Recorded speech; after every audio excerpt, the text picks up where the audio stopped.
자, 안녕하세요. 자연스입니다. 오늘도 인도 이야기를 가지고 나왔습니다. 갑자기 불교에서 힌두교로 전향한 사람처럼 그렇게 보이기도 하는데, 카의 역사란 무엇인가 이런 거 보면, 그 역사에 대해서 이해하려면 작가를 이해해야 되고, 그러니까 찬술자를 이해해야 되고, 찬술자를 이해하기에 앞서서 그 시대 배경에 대한 것들에 대한 통찰, 그 다음에 그 이해가 없다면 사실은 역사 자체를 이해하지 못한다라는 개념들이 존재하기 때문에, 그래서 광범위하게 기본적인 것들만 좀 알아두시면 이게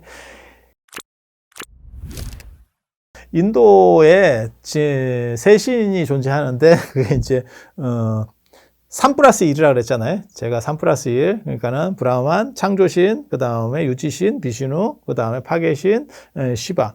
그래서 창조신은 뭔가를 만들어내고, 그 다음에 그건 수행자, 수행의 어떻게 보면 모델로서. 그리고 인도의 창조신의 가장 큰 특징은 뭐냐면 이 세계를 창조하고 나서 자기가 그 안에 존재한다는 거예요. 기독교도 창조신관이 존재하지만 기독교하고는 달라요. 기독교는 이 세계를 만들고 내가 그 밖에 있는 거고, 그러니까 리니지를 만들고 리니지 밖에서 내가 게임을 컨트롤한다라고 보시면, 전체 세계관을 내가 컨트롤한다라고 보시면 그건 기독교적인 거예요.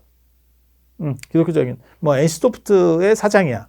그러면 그거는 리니지라는 하는 하나의 세계를 만든 창조주라고 보시면 돼요. 그게 기독교적 세계관입니다. 그래서 끊임없이 간섭할 수 있는 구조라고 보시면 되고, 인도는 창조론이 좀 달라요. 인도는 자기가 만들고 자기가 그 세계 속에 들어가는 거예요. 세계 속에 존재한다라고 보시면 돼요.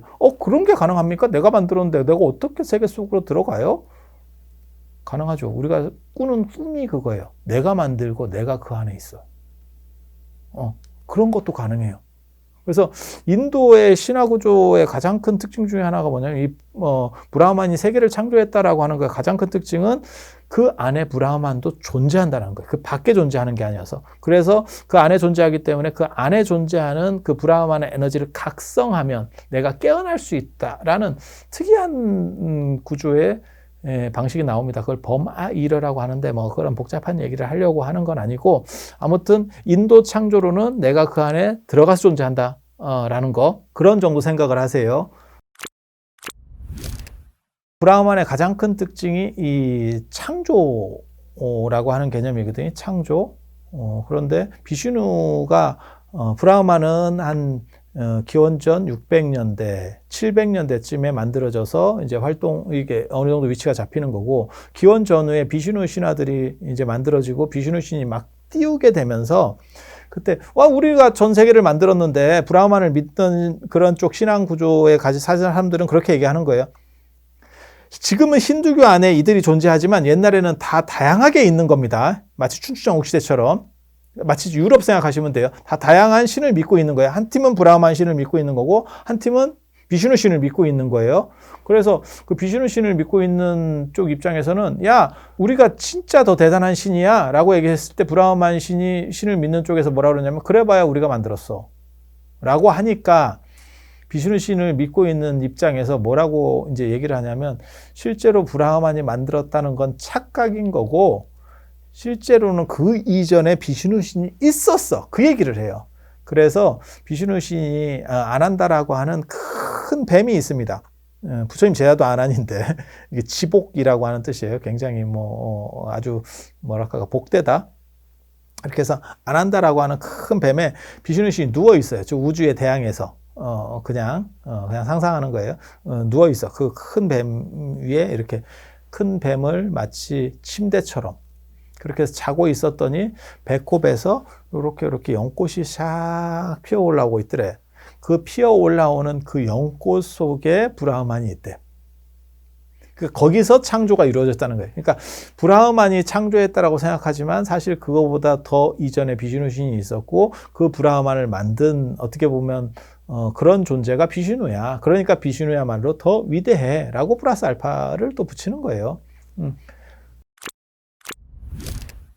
그렇게 해서 비슈누 쪽으로 이제 기울어 가니까, 실제로 신화 구조 속에서도 신들의 서열 속에서도 브라흐만 신은 범중천, 범보천, 대범천 이렇게 세 개에 있는 거고, 그런 상황에서 비슈누 신 같은 경우는 자제천 어떻게 보면 신의 서열 구조에서는 좀 더 낮은데도 이제 이쪽에서 처음에는 낮았다가 이게 확대가 되는 거죠. 확대가 되면서 점점 비중이 커지는데, 그렇게 확대되는 구조 속에 뭐가 존재하냐면 이제 이야기들을 이제 풀어가는 거고, 그 풀어가는 데서 비슈누신이 성공한 가장 대표적인 게 그 화신을 나타내서 10개의 화신. 그리고 나중에 불교하고도 이 비슈누신이 경쟁을 해요. 비슈누신이 경쟁. 그때 불교 쪽에는 누가 있었냐면 이제 용수 스님, 나가르주나 같은 사람들이 있었죠. 그래서 용수의 논서에 보면 자제천 외도를 비판하는 내용들이 나오는데, 그게 사실은 비슈누와 관련된 이야기들이에요.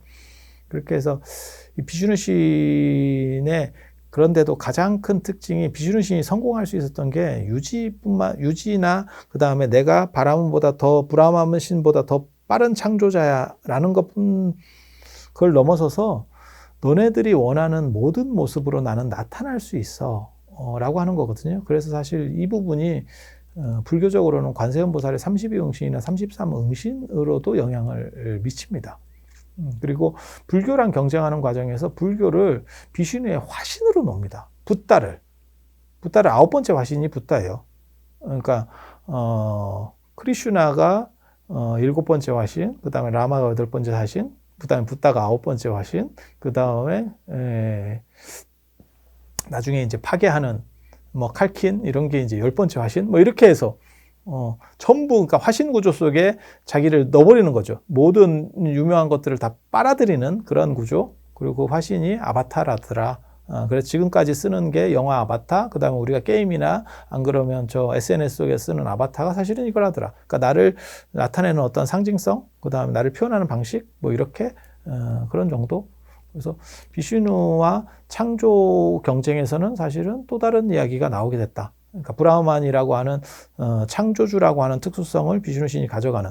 그리고 그 뒤에 이제 기원전후에 비슈누가 있었고, 그 다음에 한 6세기쯤에 시바신이 이제 강력하게 대두하면서는, 시바신의 특징 중에 하나가,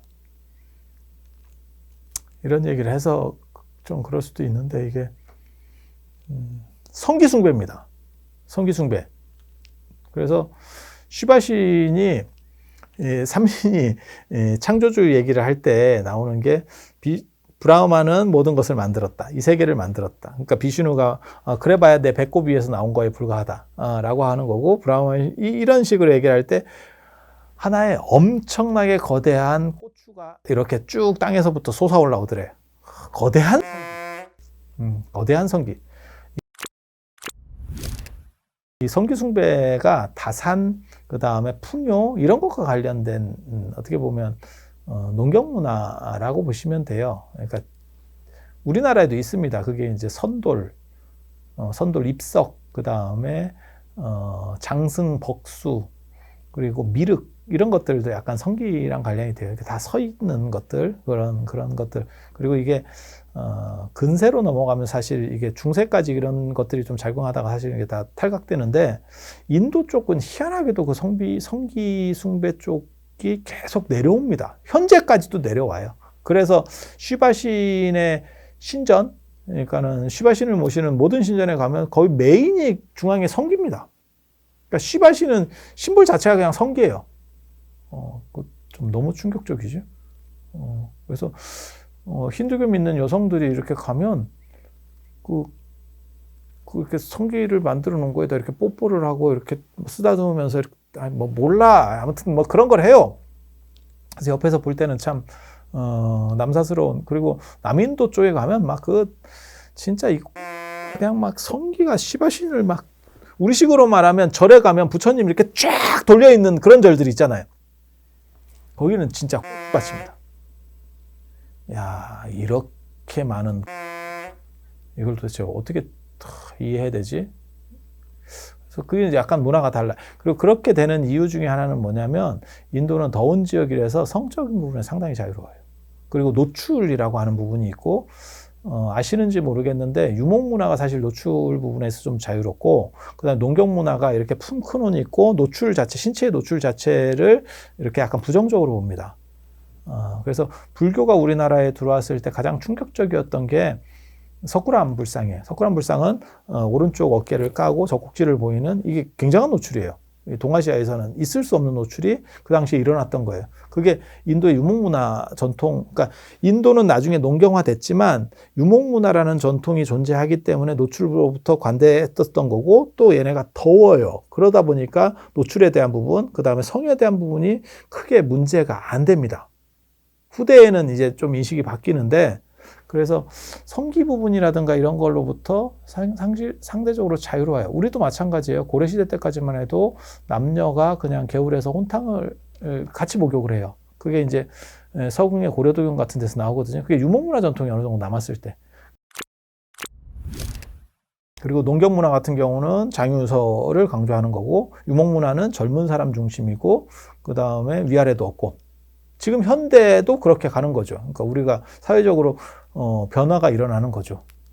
그래서 어느 게 맞다라는 얘기를 하는 거 아니고 좀 다르다.